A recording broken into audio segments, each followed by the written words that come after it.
بسم الله الرحمن الرحیم. بیکا عمران خان یو پروګرام کړو تقریبا 500 کروڑ روپۍ دغه کړي دي او زه وایم چې کېدای شي زه په غلطه باندې یم، ټول خلک په غلطه باندې نشي کېدلی. عمران خان یو سچا لیډر دی او د نورو باټوله ته هم څومره پی ډي ایم دي څومره یو ځای شوي دي که نه، دې ټولو ته وایم تاسو سره یو ځای شئ او زه 100 کروړه روپۍ تاسو راغونډې کړئ او خپل کسان چې څومره دي غلان ملان نو تاسو ته پیسې پانډینګ کوي، تاسو ته کوي کارونه ټیکې ولا کوي هغه پکې شامل کړئ. انشاءالله تعالی 100 کروڑ نشي راغونډولی څنګه چې عمران خان 100 کروڑ راغونډې کړي، 500 کروڑ راغونډې کړي. یاره خو یو پارټۍ یو عام کس دی که نه، هغه د چیلنج وکړي، چیلنج دې وکړي که د هغې پارټۍ سربراہ لیډر 100 کروڑ روپۍ راغونډې کړلې که نه، نو موږ به پارټۍ سره شامل شو. هغه د سوچ وکړي چې آیا زما دا لیډر ته دی حقدار دی راغونډولی شي، خو ټیک ټاک نشي راغونډولی، نو بس پرېږدي دا پارټۍ د سچ ملګرتیا دې وکړي او راځي د پی ټي آی کې دې شامل شي او را روان وخت کې عمران خان نور مضبوط کړي. او سپیشلی زه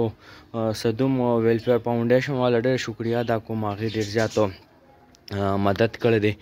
او پیسې راغونډې کړي دي او خپل طرف نه اسحاق خان هم شکریه ادا کوم او الله دې ولا نور هم دغه ورکړي. بغیر څه د پارټۍ څه لیبل او څه دغه ورسره نه او ګرځېدو څه نه ملګري ورسره او ما په خپل ځان صدوم سکول سره ولیدو، د صدوم سکول سره نه بیا مې چې راتلم پسې کې میګا مارټ سره مې ولیدو، د هغې نه پس راغی زموږ په دوکان په خوا باندې تقریبا چوکه پورې داسې راغی. نو زما څومره خیال دی آی تھنک چې به ټول رستم کور کړي یا پیدل. یقین وکړه چې ما ته خپل هم دومره ګرځېدل ګران دي ځکه چې نن سبا خلک عادت نه لري د پیدل ګرځېدو. نو تینکس د اسحاق خان او یو بل نجیب دی چې کوم جی آی والا دی، د هغې چې کوم هغې کې څه خاص کسان دي هغې پکې خو ډېر زیات ګرځېدلي مو، څه خو پکې هسې فوټوشوټ دپاره راغلي هلته یو ساعت دپاره ناست وو. خو برحال بیا هم ښه خبره ده، پی ټي آی والا خو مکمل په دې کې پیل وو، هېڅ قسمه تعاون یې نه دی کړی، نه څه چاندی راغونډه کړی. دا ټول زموږ د